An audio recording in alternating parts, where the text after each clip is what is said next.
चलो आज एक और नया चैप्टर लेकर आया हूँ और ये भी रीजनिंग का एक बहुत ही इजी चैप्टर है। बस थोड़े से आपके बेसिक क्लियर होने चाहिए और जो कि मैं इस वीडियो में कर ही दूँगा, ठीक है। और अगर आपने ना नंबर सीरीज़ चैप्टर को अच्छी तरीके से किया होगा, उस चैप्टर पर आपने अच्छे से प्रैक्टिस की होगी क्वेश्चंस पर, तो ना ये चैप्टर यूँ समझ लो कि उसी का एक अंग है, ठीक है। तो इजी है, कुछ नहीं है। देखो इस चैप्टर में नंबर्स होते हैं, जैसे कि नंबर सीरीज़ में होते हैं, उनमें से ही हमको पता करना होता है कि कौन सा नंबर गलत है, ठीक है। तो मैंने लिखा है, चलो इसको पढ़ते हैं, है ना, कि क्या है इस सीरीज़ में, बेसिक होता क्या है। देखो मेरा ऐसा मानना है, यदि आपका बेस क्लियर है ना, यदि आपका बेस क्लियर है ना, तो क्वेश्चंस तो आप खुद से भी कर लोगे।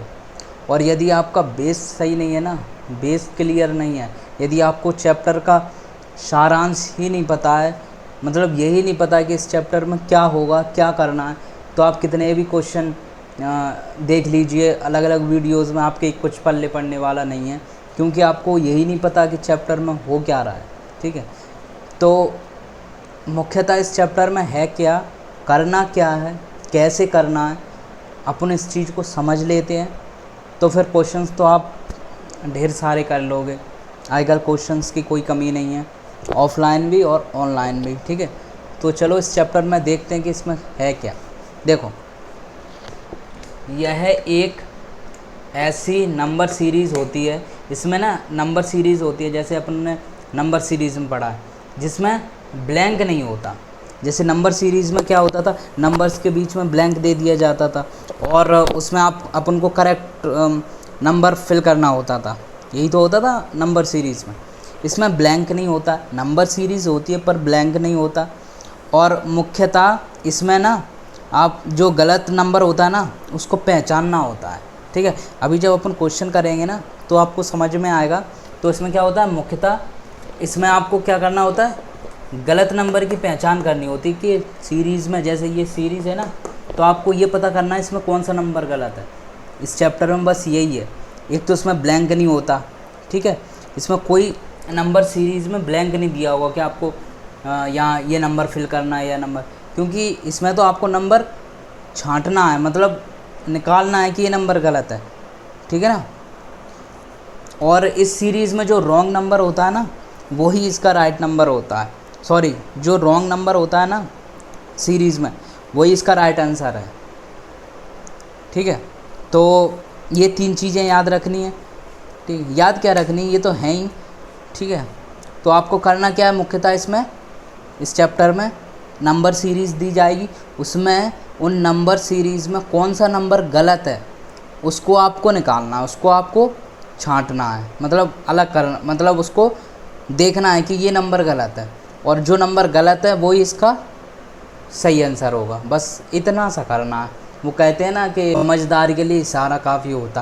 बेस क्लियर है, समझ में आ गया करना क्या है, तो क्वेश्चंस तो आप ढेर सारे कर लोगे, ठीक है। अब देखो एक एग्जांपल देखते हैं कि इस सीरीज़ में करना क्या है और कैसे करना है। देखो अब इसको देखो, जो अपन नंबर सीरीज़ में करते थे ना, सेम वैसे ही करना है। बस इसमें ये फोकस करना है कि नंबर कौन सा गलत है, ये पकड़ना है, ठीक है। बाकी सब कुछ नंबर सीरीज़ की तरह है, ठीक है। अब चलो देखते हैं कि नंबर कौन सा गलत है। अब इसमें ना एक नंबर गलत है, वही पहचानना है कि कौन सा नंबर गलत है। देखो मैंने बोला था ना, देखो सबसे देखो इसमें क्या हो रहा है, डिसेंडिंग ऑर्डर में नंबर चल रहे हैं, है ना, डिसेंडिंग ऑर्डर ही तो चल रहा है। पहले बड़ा, फिर उससे छोटा, फिर उससे छोटा, फिर उससे छोटा, फिर उससे छोटा, फिर उससे छोटा, फिर उससे छोटा, डिसेंडिंग ऑर्डर चल रहा है ना। तो देखो इसमें हो क्या रहा है, देखो अपन ना, जब मैंने बोला कि कुछ समझ में ना आए तो नंबर्स का डिफरेंस निकाल लिया करो, ठीक है। और ना जब नंबर्स दिए जाते हैं ना नंबर सीरीज़ वगैरह, तो ना शुरुआत छोटे नंबर से किया करो, जल्दी समझ में, ठीक है ना। तो अपन उल्टे साइड से देखते हैं। अब देखो 11, 22, है ना, 33, क्लियर हो गया ना। इसमें क्या चल रहा है, 11 की टेबल चल रही है या 11 का डिफरेंस है, अब डिफरेंस निकाल लो, 77 और 66 में कितना डिफरेंस है, 11 का। तो इसमें क्या है, 11 का टेबल चल रहा है, देखो 11 1 जा 11, 11 2 जा 22, 11 3 जा 33, 11 4 जा 44, 11 5 जा 55। देखो यहाँ क्या आना चाहिए था, 55, दे क्या रखा है 56। तो यही इसका राइट आंसर हो गया। यही तो अपन को करना था, जो रॉन्ग नंबर है उसको, है ना, रॉन्ग नंबर को ही तो अपन को जो है देखना था कि कौन सा नंबर रॉन्ग है। तो 44 के बाद 11 के टेबल में क्या आता है, 55 आता है ये। और यहाँ क्या दे रखा है, देखो यहाँ क्या दे रखा है 56, ये 56 थे, और जबकि यहाँ क्या होना चाहिए था 55। तो यही इसका राइट आंसर है 50, जबकि यहाँ 55 होना चाहिए था। तो ये अपन ने पकड़ लिया कि कौन सा नंबर गलत है, तो यही उसका राइट आंसर हो जाएगा 56। बस ये है इसमें चैप्टर में, और कुछ नहीं है। नंबर सीरीज़ आपने की है तो ये तो इजी है, ठीक है। इसमें तो आपको निकालना भी नहीं है कि कौन सा नंबर आएगा, इसमें तो आपको छांटना है कि ये नंबर गलत है, इसकी जगह ये आएगा। बस जो रॉन्ग नंबर है वही राइट आंसर है। अब देखो यहाँ 56 गलत है, ये इसका राइट आंसर है, ठीक है, जबकि यहाँ 55 होना चाहिए। तो बस ये सेकंड देखते हैं, एक और एग्जाम्पल देखते हैं। अब देखो मैंने बोला ना छोटे नंबर से शुरुआत करो, ठीक है ना। अब देखो इसमें क्या है, असेंडिंग ऑर्डर में, छोटे से बढ़ते हुए क्रम में, है ना। 6 के बाद 9, 15, 7, 27, 51 ऐसे करके। अब देखो जब मैंने बोला ना अगर कुछ समझ में ना आए तो क्या करो, डिफरेंस निकाल लो। अब देखो 6 और 3 के बीच, 6 और 9 के बीच में कितने का डिफरेंस है, 3 का, है ना। 6 और 9 के बीच में भैया कितने का डिफरेंस है, तो बोले 3 का, 3 का ही तो है। और 5 और 9 के बीच में कितने, 9 और 15 के बीच में कितने का डिफरेंस है, तो 6 का, है ना। और 15 और 27 के बीच में कितने का डिफरेंस है, 15 और 27 के बीच में कितने का डिफरेंस है, 12 का, लिख लो, ठीक है। ये जब प्रैक्टिस करोगे ना, थोड़ी ना कैलकुलेशन किया करो गणित की, उससे क्या थोड़ी कैलकुलेशन फास्ट हो जाएगी, और थोड़ा जल्दी आप सॉल्व कर पाओगे क्वेश्चन, क्योंकि एग्ज़ाम में इतना टाइम थोड़ी मिलेगा। यहाँ तो मैं आपको करके दिखा रहा हूँ, तो थोड़ी ना कैलकुलेशन किया करो। एक बात बोलूँ, आप ना और विषयों से गणित को अधिक समय दिया करो। जैसे और विषय आप 1 घंटा पढ़ते हो, तो गणित ना 2 घंटे पढ़ा करो। गणित एक ऐसा विषय है, यदि आप गणित पूरा ना प्रैक्टिस पे डिपेंड होता है, जितनी आप उस पर अधिक प्रैक्टिस करोगे उतना ही वो शार्प होता चला जाता है ना। तो गणित तो डेली करना है, कोई विषय कर पाओ या ना कर पाओ, भले ही दूसरा विषय छोड़ के गणित करना पड़े, पर गणित रोज़ करो। मैथ्स को डेली टाइम दो, कम से कम 2 घंटा, ठीक है।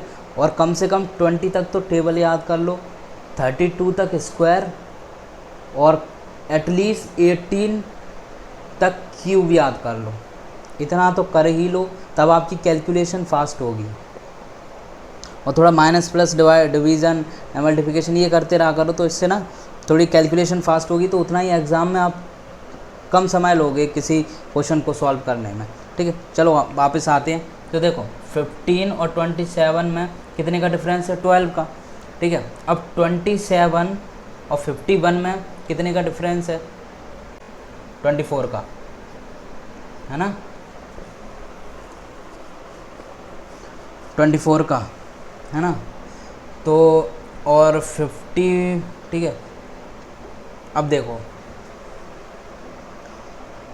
इसमें क्या चल रहा था लॉजिक, देखो पहले 3 का डिफरेंस, फिर 6 का, फिर 12 का, फिर 24 का, डबल हो रहा है। नंबर्स का क्या हो रहा है, डबल हो रहा है।